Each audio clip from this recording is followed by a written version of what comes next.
Welcome, I am the one and only MSJ, Max for short, and welcome to my YouTube channel. It is October 17th, 2022. You know what that means? It is day 17 of the 31 Days of Fright horror movie project, year 11, and the movie that I have chosen for today is Overlord. But before I go any further into this review, I need you to do a few things by clicking subscribe, hit the bell, leave a like, leave a comment, and share, because I really wanted to hear what you have to say if you've seen this movie, because a Nazi zombie movie is always really good, because this movie is pretty brutal, and I love it.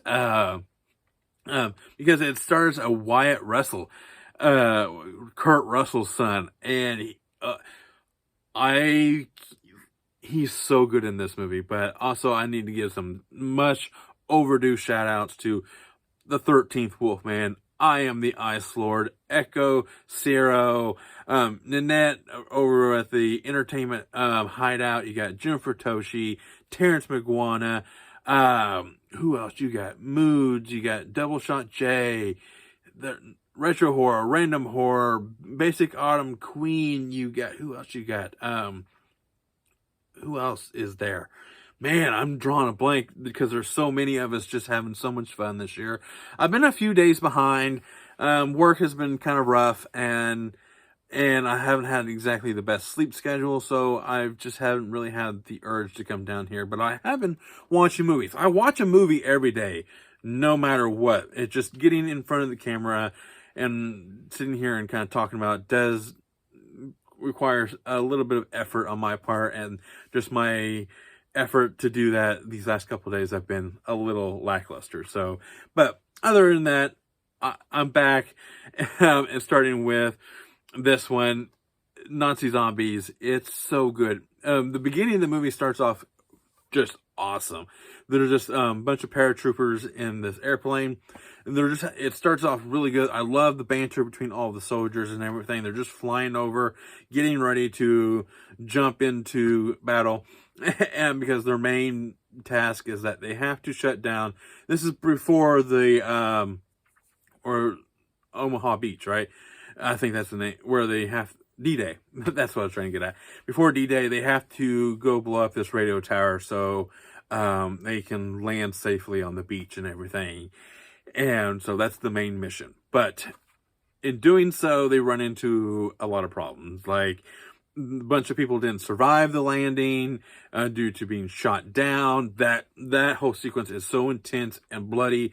It's really good. And once they land, they have that own set of problems trying to relocate one another and regroup and everything. And that's a lot of fun as well.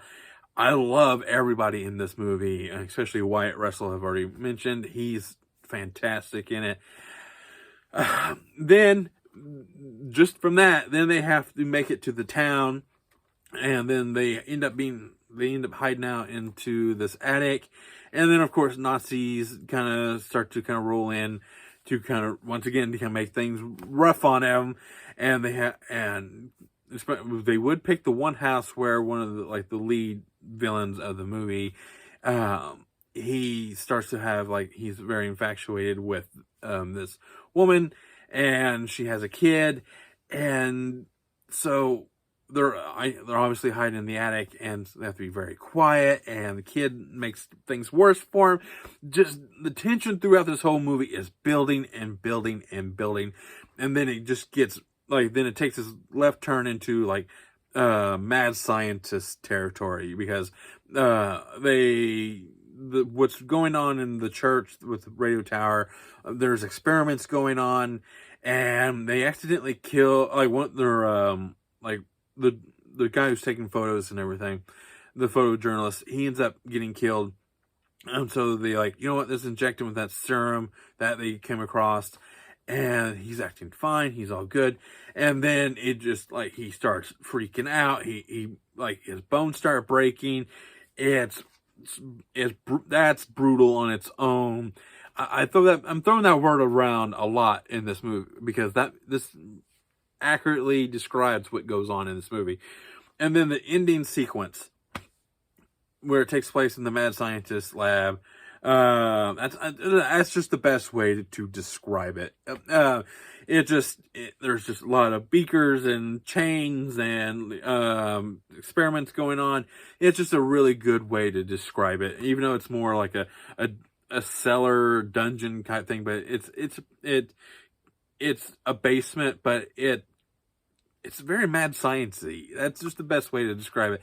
And it's all World War II aesthetics. So there's no cell phones or anything like that. So it's just really has this really cool, artful set dressing, and it looks great in 4K.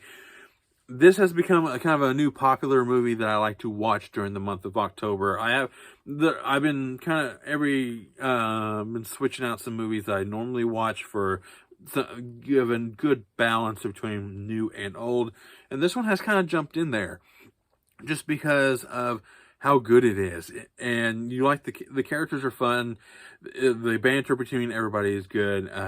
It's really, really good. So what else there's to say? Like, it's brutal. Have I mentioned that yet? The deaths in this movie are really done really well. They're gory.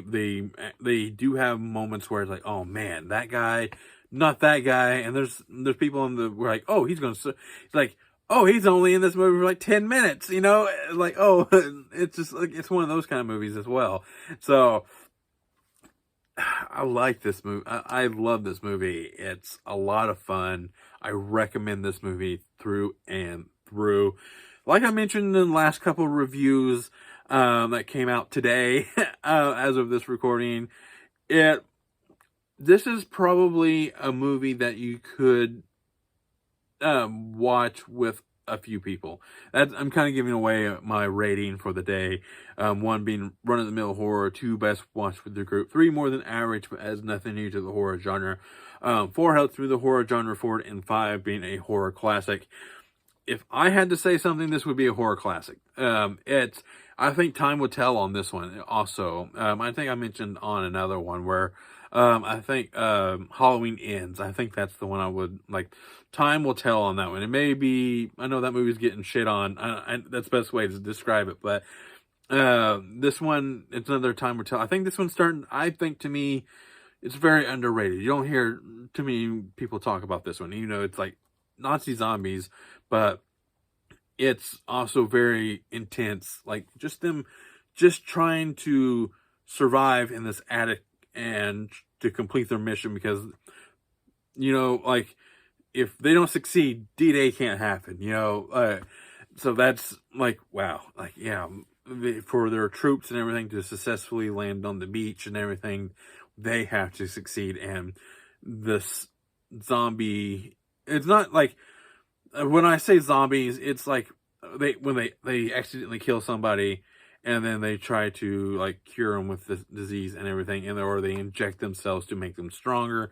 And it's just saying Nazi zombies is just kind of the best way to describe the look of them, because our main villain, he gets like half his face ripped off and he injects himself and he just has this like really cool look. Oh, maybe crap, they don't have an actual picture of him, but he has this really cool, like you can see his teeth through his jawline and everything. It's just awesome.